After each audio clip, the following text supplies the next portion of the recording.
Bienvenue au podcast du CFTC. Aujourd'hui, on va parler de transport par team, transport aux États-Unis, team, sentiment de liberté, avec notre amie Blanche Avignon. Blanche, bienvenue avec nous. Allô, bonjour tout le monde. Fait que, ça va bien, Blanche? Ça va, je rentre de Floride, mais ça va, un peu fatiguée. Oui, on voit que tu es dans ton camion, c'est le fun, ça nous fait un beau décor. Oui. Écoute, Blanche, moi, ce que j'aimerais savoir avec toi, mais pas vraiment, j'aimerais que tu te présentes, à savoir à nos auditeurs, oui, tu es Blanche Avignon, mais d'où est-ce que tu viens, puis qu'est-ce qui t'a amené au Québec? Bah en fait, écoute, je suis pas du tout là-dedans à la base. Je suis cuisinière de formation et de métier. Et puis il m'a pris l'envie de venir vivre ici. Et à la base, c'était pas du tout ni mon projet, ni vraiment quelque chose que j'avais potentiellement vu ou envie. Puis je suis arrivée, j'ai fait mon cours, je suis tombée amoureuse des trucks, je suis tombée amoureuse du transport et j'ai eu une bonne formation et je suis dans une entreprise qui me plaît et ça me permet de voyager. Donc en fait, que du bonus finalement. Wow. Puis, tu peux la nommer, ton entreprise? Tu travailles pour qui présentement? Là, je travaille pour Transwest actuellement. Ça va faire 3 ans depuis que je suis sortie du CFTC. J'ai tout de suite embauché avec eux. Ouais. OK. Puis, tu fais quoi, là? On l'a présenté tantôt, tu fais du team, puis tu le fais avec? Là, je suis actuellement avec un co-driver donc, qui s'appelle OK. Arnaud. OK. C'est mon troisième co-driver, tout OK. simplement parce que d'autres, avec d'autres perspectives de transport, parce Mhm. qu'on fait que du reefer, donc on transporte du papier essentiellement ou des métaux à l'aller, qu'on descend en Californie, Canada, Arizona ou Floride, et après on ramène toujours les fruits et légumes, donc du frais. C'est pour ça que c'est en team, pour que ce soit super rapide. Ça arrive, là, si tu fais un voyage, tu peux le faire en combien de temps? C'est une semaine, un team, un voyage en team? Alors, Floride, écoute, c'est 3 jours. Là, je suis partie lundi soir et je suis revenue ce midi. Donc, c'est ça, ça fait 3 jours. Et sinon, Californie, on est sur à peu près 5-6 jours. Et Canada, un peu plus, on est plus sur 7-8 jours quand même du Canada. OK, Ouais. parce que tu fais du Canada aussi, tu fais pas juste du US, là. Ouais, j'ai eu la chance de faire toute ma première année, j'ai fait du Canada. Donc, on fait vraiment au nord du Canada jusqu'à Vancouver et on descend jusqu'en Californie, voire Arizona pour repasser par la 40 pour remonter. Ça fait des OK? bonnes runs. Ouais. OK. Donc, toi qui n'étais pas habitué, ça a été tout qu'un changement dans ta vie? Ouais, bah surtout quand il y a moins 40 degrés d'écart entre moins 20 au Canada et puis plus 20 dans le sud. Ouais, c'était assez intense, mais c'était cool. Quand McKellar t'a rencontré pour te parler pour un podcast, tu y avais mentionné que ton métier t'amenait un sentiment de liberté. C'est quoi la différence entre ce que tu vivais dans ton ancien métier et le métier que tu fais aujourd'hui? Bah, avant, j'étais enfermée. J'avais des jolies fenêtres qui me donnaient vue sur l'extérieur, mais c'est différent. Là, tous les matins, je me réveille avec un lever de soleil différent dans un endroit différent. Tous les soirs, je me couche avec un paysage qui est complètement différent. Il y a plein de cultures différentes parce qu'en fonction des États, c'est pas du tout les mêmes mentalités, les mêmes cultures. Tout change, la nourriture, les gens, enfin tout. Donc c'est comme on se met au volant de notre camion et c'est tout s'en va en fait. On a juste à rouler et prendre plaisir à regarder la route et en conduisant sécuritairement, bien sûr, on s'entend voilà avec notre métier et tout ce qui va avec au niveau de la sécurité et du travail, mais c'est vraiment un sentiment ouais d'être libre en fait, d'être Wow. Et c'est un seul beau avec. métier, c'est vrai, c'est un beau Ouais. métier. Euh, ton parler anglais, tu viens de la France. J'ai beaucoup d'amis là, qui viennent de la France, puis les anglais, c'était pas leur force. On s'entend un peu comme les Québécois, là, ils ont certaines, comme moi, regarde, là, certaines régions, on ne parle pas beaucoup anglais. Toi, est-ce que ton anglais était déjà assez fort ou ça a été une petite lacune pour toi? Alors c'était une lacune, c'est toujours une lacune. Mais je fais des efforts et puis je m'étonne un peu toute seule. Je dirais pas que je pourrais tenir une conversation, mais des fois, quand je me retrouve dans des situations à pas avoir le choix, bah j'y vais et puis c'est comme ça. Mais c'est sûr qu'en France, on n'est pas aidé avec l'anglais, hein. On n'est pas bien formé du tout même. Bon, c'est la place pour parler français, hein? Puis comme il faut, hein? C'est pas notre petit français du Québec. Mais C'est ça. donc, ça t'a pas amené de difficultés aux douanes, ça t'a pas amené. En plus, le fait d'être en team, est-ce que ça t'a aidé beaucoup? Ton compagnon devait sûrement parler plus anglais que toi, là. Oui, bah mes co-drivers, oui, j'en ai eu Ah beaucoup ouais. qui parlaient plus anglais. Là, Arnaud, on va dire qu'on a potentiellement le même niveau. Mais ça va, les douanes, c'est pas non plus des questions trop compliquées. C'est toujours la même chose en fait. D'où on vient, qu'on transporte, où est-ce qu'on va. C'est vraiment pas compliqué. Après, c'est sûr que si je me retrouve dans une situation avec un bris mécanique à devoir appeler le road service pour lui expliquer en détail les mots techniques qu'il faut expliquer pour dire c'est quoi la panne, ça va être un peu plus compliqué. Mais bon. Google Translate, hein? Moi, j'appelle la compagnie directement et puis je leur dis gérer le truc, ça va être plus simple. Ah oui, c'est sûr. Donc, en plus, on dit qu'on vise là, 10% de femmes dans le métier. Toi, étant là, tu es étrangère, tu arrives au Québec, tu commences un métier, on dit un métier d'homme, et tu rentres dans un métier d'homme en tant que femme. Toi, étant éloigné des préjugés qu'on pouvait vivre dans le temps, comment tu trouves ça être une femme dans le transport?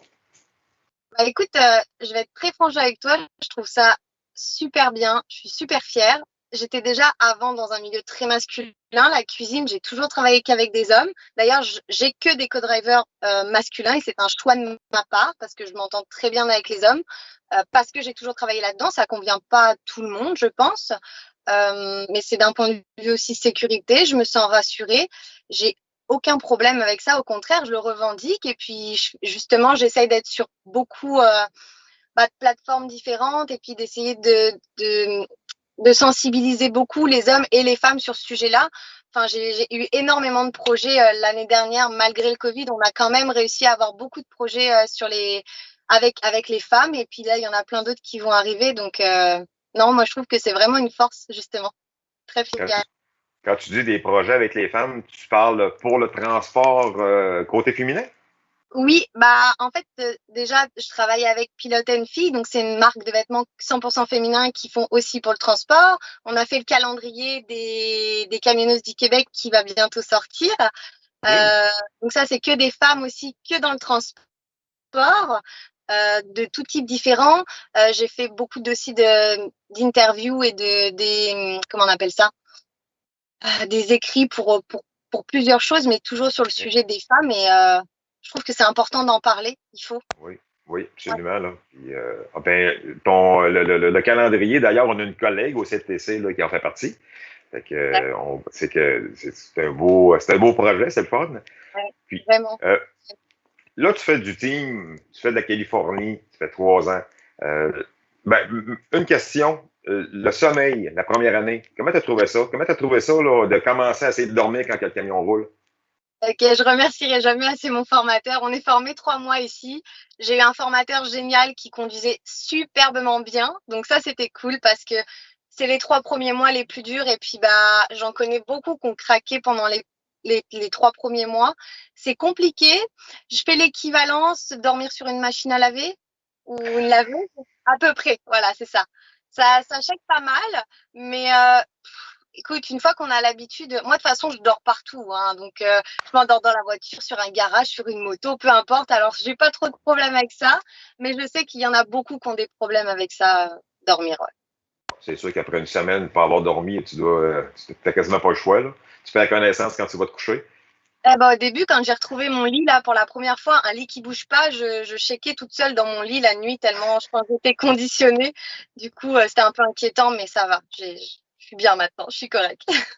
Et puis, le métier, là, faire de la Californie, USA, c'est toi qui tient à cœur pour longtemps ou tu aurais un projet là, pour revenir plus, même dans ton pays, des fois, faire du camionnage dans ton pays, c'est quoi qui pourrait t'intéresser un jour?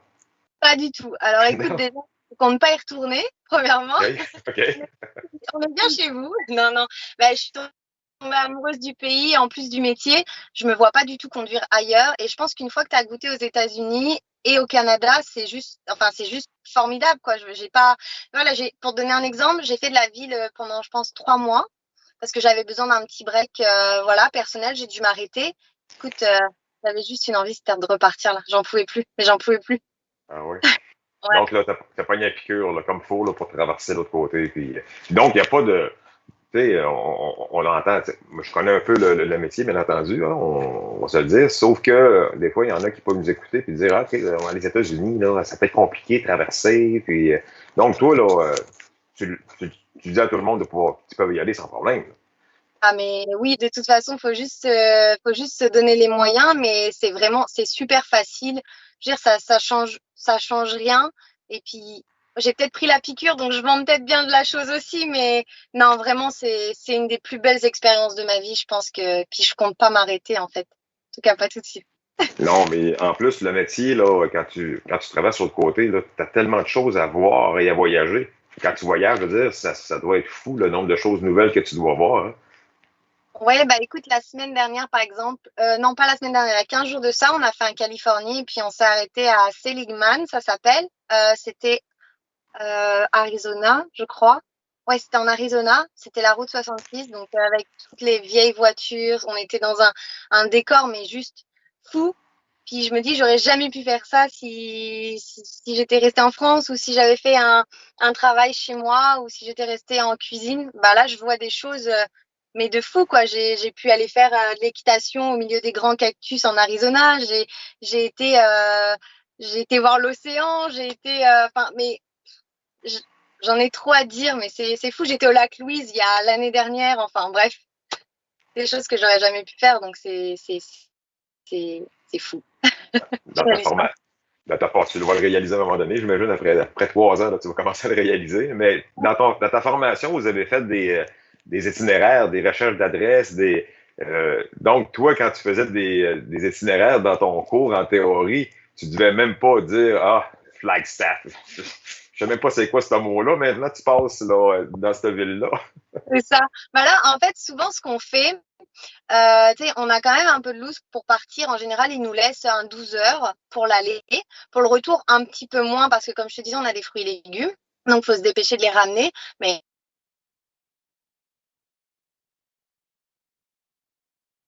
en général, on a même la possibilité de partir un peu plus tôt. Donc, en fonction d'où on va, on se dit, bon, OK, on a 12 heures plus. Bon, on va s'arrêter là. On va essayer d'être réveillés tous les deux. Et puis, on va faire telle activité. On va aller voir telle chose. Ou, ah ouais, toi, tu connais ça? OK, bah vas-y, on fait ça. Vegas, je l'ai découvert comme ça. Moi, j'en entendais parler ou j'avais vu des films où je, j'avais jamais imaginé pouvoir m'arrêter là-bas. Et puis, mon ancien co-driver me dit, tu y as déjà été? Je fais, non. Puis, ben, on s'est arrêté en pleine nuit. Il faisait 50 degrés. C'était chaud, mais c'était tellement fun. Je me dis, ouais, je suis là. Je suis là où j'ai vu dans les films ou sur les photos, mais j'y suis. Puis voilà, j'avais juste à garer ma petite maison, enfin ma grosse maison là à côté sur le parking. Puis c'est ça, on a tout à disposition, donc y a juste à s'arrêter où on veut et puis visiter. Donc c'est vraiment l'avantage aussi de pouvoir aller aux États-Unis avec un camion, quoi. C'est faire c'est faire du camping avec en même temps qu'on travaille. Là. C'est vraiment intéressant. Écoute, Blanche, on parlera avec toi, là, je pense, toute la journée. Là, c'est vraiment intéressant. Là, puis je t'écoute parler, puis tu vois là, que là, tu commences à sortir toutes les belles choses que tu as vues. Fait que je pense qu'il y en a beaucoup. Hein? Donc, écoute, je sais que tu es t'es ton terminal. Tu dois être en train d'attendre ton voyage, j'imagine. Ben non, Alex, écoute, je viens d'arriver, je passe mon week-end, mais je vais encore voyager beaucoup cette fois. Et puis après, je repars lundi, ouais. Bon, ben super. Ben, écoute, je vais te laisser à ton 36 heures off pour être capable de récupérer un peu, pour être capable de repartir. Fait que je te remercie énormément là, de ta présence. C'est fort agréable. Ça a été content de t'avoir revu, parce qu'on s'est déjà vu à l'école. Fait que, écoute, je te souhaite, garde du plaisir puis du bonheur dans ton nouveau métier, ben, ton métier de 3 ans. Puis, écoute, j'espère qu'on va pouvoir s'en jaser à un moment donné. Bah oui, avec grand, grand plaisir. Il y a tellement de belles choses à dire sur ce sujet-là. Super, merci. Puis pour ceux qui nous écoutent à la TV, ben, comme vous voyez, si vous voulez vivre l'expérience à Blanche, gênez-vous pas. On donne la formation pour ça. Puis le métier de camionneur, autant pour les filles, c'est un beau métier. Puis n'hésitez pas. Fait que là-dessus, salut à tout le monde. Bye.